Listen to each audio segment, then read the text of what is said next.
and gentlemen, for the welterweight championship of the world, introducing the challenger, the former undisputed lightweight champ, Islam Makhachev. Thank you, babe. Okay, go, Jim. Well, actually got to be off. Hang on, hold on. Yes. It's a bit of a clever book. Yes. 154 and a half. 154 and a half, the official weight for Islam Makhachev. Thank you, babe. Okay, go, Jim.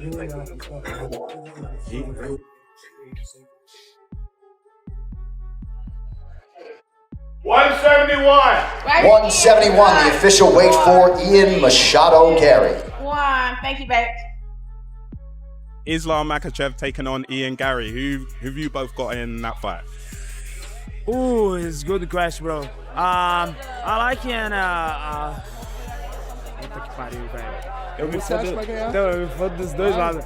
I think Ian. Mano, fugiu o nome dele. Makhachev. Não. Garry. Yeah, I prefer Garry. I have a little problem if I'm watching, yeah? Okay.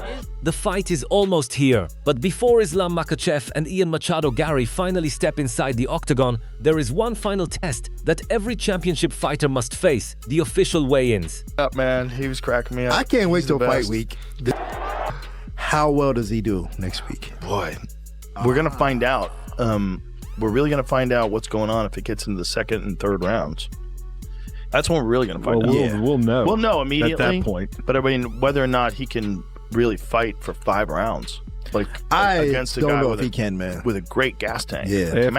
After 5 years of tearing your body up. It's you don't know, right? Because it's all in a vacuum. Like there's some training footage of him beating guys up that you. Islam Makhachev clearly sees something dangerous in Ian Garry. But what makes this interesting is that behind all the confidence, there's actually a surprising level of respect. And DC noticed it too. I love Islam. Islam Makhachev said, I keep telling these guys that you cannot wrestle for 3 months and think that you're going to be able to compete with guys that have been wrestling their whole life. Guys like Khabib Nurmagomedov, myself, John Jones, Islam. With that being said, though, what is Ian Garry supposed to do? You can tell that he has a high level of respect for Ian Garry. But there's another detail that makes this matchup even more interesting, Islam's size. He's not walking into this fight looking small at all. So just how big is the champion when he's not cutting weight? How much weight do you cut? Today morning, my weight 180. You're massive. All fighters who fight 155, minimum, they have 178, 177. Yeah. What do you get to when you're not in camp? And you're training every day? I'm not that guy who eat everything, you know? I don't like the sugar. I don't drink cola like maybe 4-5 years. Next is Coca-Cola with ice.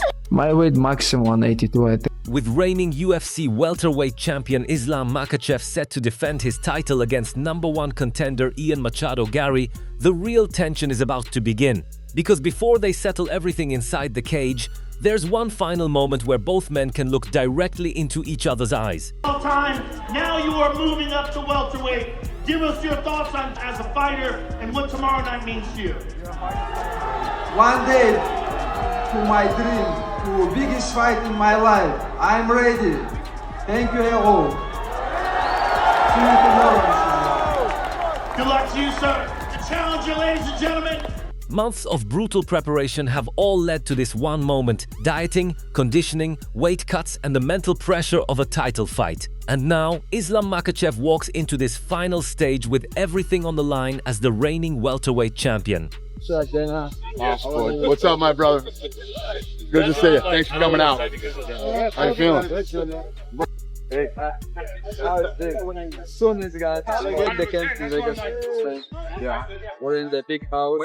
But Ian Garry isn't walking in just to survive. As the #1 contender, he believes his size, range, movement, and striking can create a problem Islam hasn't solved before. And with 5 championship rounds ahead, everything starts with one critical question: will Garry make the weight? So I want to be just double champ. I just fighting like, you know, just for the win, you know. I don't do some things to finish because I understood I win every round and just want to take the second belt. But if this like regular fight, if we fight second times, I see I can finish him like every round. For Makhachev, this weigh-in means far more than simply making the limit. Moving up to welterweight has completely changed the physical challenge of his career. After years of ruling lightweight, he's now stepping onto the scale as a champion in a much bigger division. I want to walk around 87 kg. Fight week, I want to be like 83. Finally, become a little bit big now. Very hard to gain weight. I use like creatine, protein, eat more. First time ever in my life, I use the creatine. First supplement, which I feel something's changing, recover very. Cannot want to be champion with good arms. You have to do everything. And sometimes I don't understand, Some of the striking guy come to the gym and he still, all days he did striking. Yeah. But you already have good striking. Go to wrestle. Spend hours in the single leg, double leg defense. I always give them advice. Hey, you already have the strike. Nobody take your striking. Yeah. But improve what you have weakness point, See, that's why you're the pound for pound best fighter in the world. Islam's grappling isn't just powerful, it's technically different. Joe Rogan points out one small detail in Islam's Darce choke that gives him an advantage most fighters simply don't have. One of the things that you see about Islam, he's a very unique way of doing the Darce, is Islam grabs his own wrist like this to finish it. Yeah. Whereas other guys go all the way down to the bicep. And the thing about grabbing the wrist like that that's really good is you can make it a little bit tighter in a situation where you can't, like some guys, they have too much bulk and maybe your arms are too short. Yeah. You can't get having long arms is really important for a Darce. Like John Jones must have a wicked Darce. Because you can get the arms all the way through if they're long, then you can cinch it up. But Islam cinches it up actually by grabbing a hold of his wrist. And so it gives you extra space, and the grip that he uses is incredibly tight. And Islam's confidence doesn't come from talk. He believes there's one thing nobody can match him on, and that's the amount of work he puts in before the fight. I just always tell, somebody, like people, like fighters can beat me, but who can beat me? Who training more than me? But I know nobody training more than me. That's why I have mentally I'm ready, physically I'm ready, and I can fight. But there's a reason Islam's grappling is considered a nightmare. Even experienced fighters struggle to escape once he gets control, and this next breakdown explains why. You don't and it is the highest level grappling.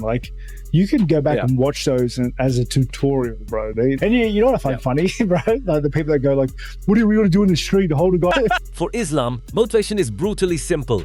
The moment you enter that cage, being unprepared can have serious consequences. And that mindset is exactly what keeps him locked in. First of all, what motivates me is if you step in the cage and you're not ready, so I'm gonna smash your face, That's why I have to be focused. I have to still training hard, and it's good for my health. Of course. If you step there and you're tired or not ready, somebody gonna go very hard when I was. But Islam's biggest weapon may not even be his technique. Joe Rogan says there's something you can actually feel when Islam gets his hands on you, and it's his unbelievable grappling strength. Islam is insanely strong. He's got that sort of elite grappling strength that comes from decades of throwing human bodies around. Yeah. There's a thing about that. Here, his Demetrius Johnson says, I felt it, I know. And Max Holloway just texted me, how strong is that Darce? That's a sick Darce. Islam is elite. Yeah. He's elite when it comes to Islam already dominated lightweight, then he moved up to 170, and somehow the dominance continued. Joe Rogan explains what happened when opponents tried to figure him out. Dude goes up one weight class, goes up to 170. He was the 55-pound most dominant champion ever, most title defenses at 55 ever. Just dominates at 170. Every round. People are saying it's boring, but listen, man, it's boring if you're a casual. The fact that he was able to do it every round, it was a little frustrating because you wanted Jack to try to adjust, but he couldn't, man. Islam shut his game down right away. He low kick front leg real quick, had him limping real quick. Like within the first round, he had hit it 3 or 4 times bad. And behind that dominance is a lifestyle Islam has followed for years. No partying, no drinking, no distractions, just discipline. But there's a deeper reason he chooses to live this way. Young kids look it for the Habib, look it for our team, you know. And we never go party, we never go somewhere, we never smoke, drink, do some bad things, you know. And that's why we have big support in our country. And I also try to show like MMA fighter, try to show like real Muslims, you know, who is the not smoking, not do this. Then DC discovered something firsthand that completely changed how he viewed Islam's strength. He tried to simply throw Islam off him, but the champion just wouldn't move. There's been moments where we're in practice and I'm going with Khabib or Islam and I'm the big guy. So generally, a smaller guy gets on top of you. When you decide it's over, you just throw him off you. No technique, no skills. You just literally grab him and you kind of throw him off you. I'm grappling with Islam once and I try to throw him off of me, but he's still there. And so I give him a little harder shove and he's still there. Next thing you know, I'm grappling at 100% because the dude's that strong. But again, I had never really grappled with him in that way, like at a decent pace. So I didn't recognize the strength when he was trying to keep me down. Everyone expects Islam to dominate this fight. But Michael Bisping sees a completely different possibility and says Ian Garry could make this far more difficult than people realize. I'm telling you right now, this fight for Islam Makhachev may be a lot harder than what people think. Given all of the accolades that Islam Makhachev has, it's easy to just dismiss Ian Garry and say, listen, he's got to just run right through him. Okay, you could send him to Dagestan or Georgia for 20 years and still forget all about it. Send him 2-3 years. But if Ian wants to shock the champion, there may be only one moment that matters. He has to find the range, take the risk, and land something big without getting taken down first. That's where if he wins, he's going to win the fight there, on the feet. You know, he's going to hurt Islam with a big shot or something. But to find that range and to get those shots off and to take the chances when you're worried about the takedowns, that's the thing. Can he do that?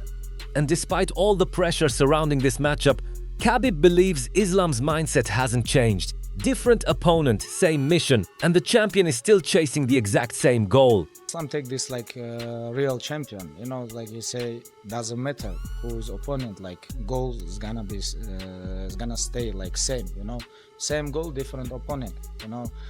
But Ian Garry isn't thinking about surviving Islam. In his mind, the countdown has already started, and every single day is bringing him closer to becoming a world champion. In your eyes in the morning, how long does it take you until you think about the fight? Can I answer that question by getting something?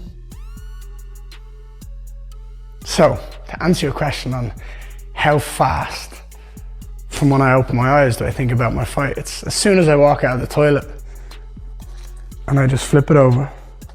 9 days until I become a world champion. And now, everything comes down to what happens inside the octagon. Islam Makhachev enters this fight carrying the confidence of a champion who has already dominated one division and now wants to prove that his greatness doesn't stop at lightweight. His grappling, strength, discipline, preparation, and relentless pressure have made him one of the most difficult fighters in the world to solve. But Ian Machado Garry represents a completely different challenge. He has the size, reach, movement, striking, and confidence to force Islam into unfamiliar situations. And as several fighters and analysts have pointed out, this may not be the easy night many people expect. One mistake, one perfectly timed strike, or one moment of hesitation could completely change the direction of the fight. That's what makes this matchup so fascinating. Islam believes nobody works harder than him. Ian believes he is ready to become champion. Khabib believes the mission remains the same.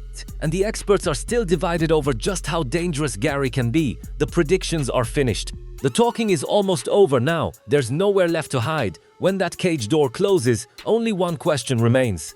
Will Islam's championship-level grappling and experience overwhelm Ian Garry, or will Garry shock the world and prove that this new generation has finally found the answer to Islam Makhachev? We're about to find out.